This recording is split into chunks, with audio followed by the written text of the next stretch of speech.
Today, we're taking on a truly massive and honestly super fascinating topic, the complete environment ecosystem. We're going to explore exactly how humanity interacts with, protects, and fiercely advocates for our natural world. And we're tracking this entire journey, right from that very first spark of childhood curiosity, all the way up to high-tech digital advocacy. It's just an incredible spectrum of human action, so let's map it out. Okay, let's dive into this. Here's our roadmap for today's explainer. We'll be hitting 4 main areas. First, understanding nature's wonder. Second, inspiring the next generation. Third, the organizations actively protecting our planet. And fourth, the tools for digital advocacy. Section 1. Understanding nature's wonder. Let's start our journey right at the beginning by looking at the foundational spark that actually connects us humans to the planet. To really understand our ecosystem, we first have to figure out why we even care about it in the first place. This brings us to nature's wonder. It's defined as the extraordinary or remarkable aspects of the natural world that amaze us due to their beauty, size, or uniqueness. This is absolutely crucial, guys. It's the core emotional connection. This concept really encapsulates that absolute awe we feel when we see everything from, say, the grandest, most magnificent canyon, down to something as delicate as the structure of a single snowflake. It's this deep respect for nature's incredible diversity that literally fuels everything else we're going to talk about today.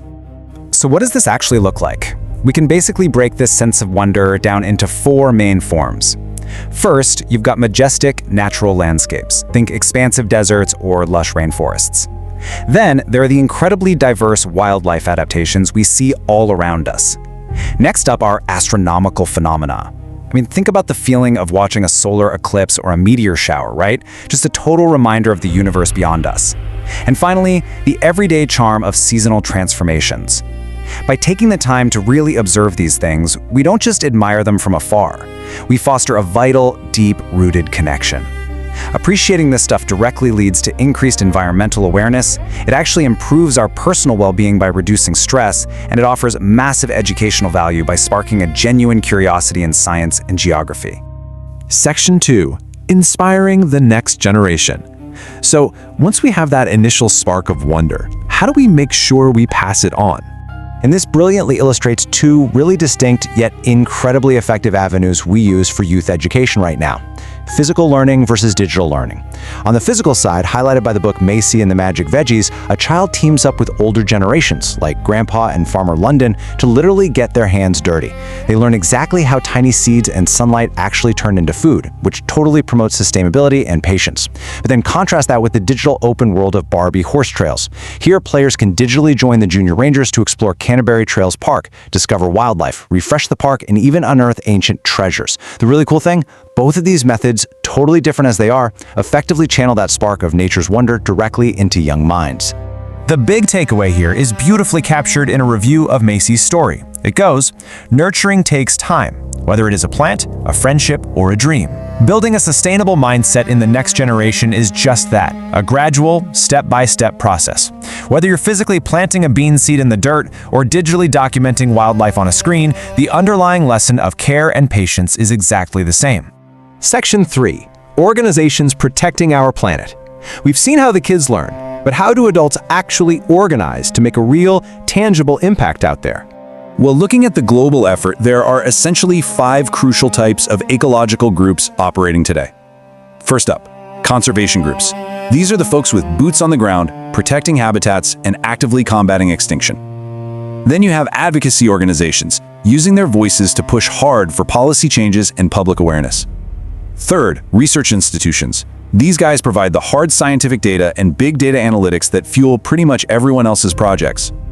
Fourth are educational groups, running youth programs and workshops to keep the public informed. And finally, community groups.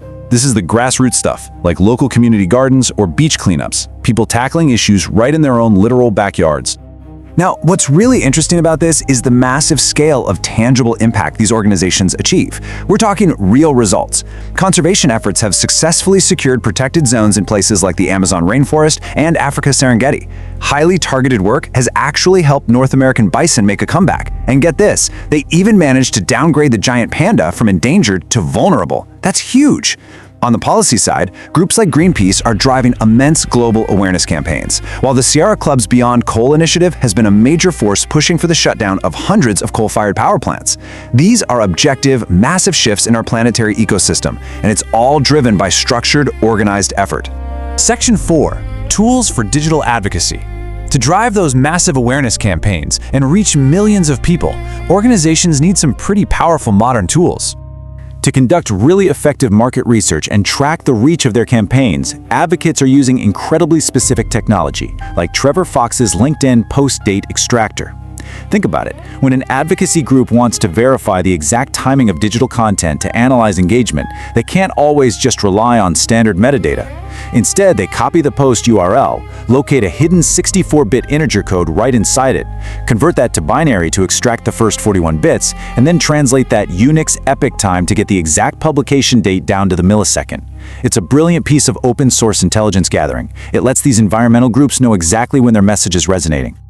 And the crazy part is, they do this at scale. Using web scraping tools like the Apify LinkedIn scraper, organizations can pull vast amounts of public engagement data in absolute bulk. They aren't just guessing what content drives people to take action anymore.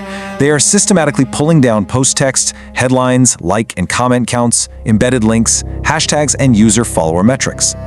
By objectively tracking all of these data points across hundreds or thousands of posts, environmental organizations can perfectly refine their digital awareness campaigns. They can ensure that a message about, say, saving a habitat or reducing emissions hits exactly the right audience at exactly the right time. Which brings us to the end of our explainer and to this final provocative thought.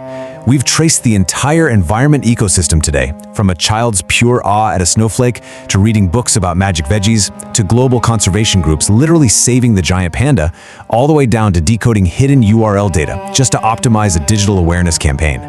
The ecosystem requires every single piece of that puzzle to survive.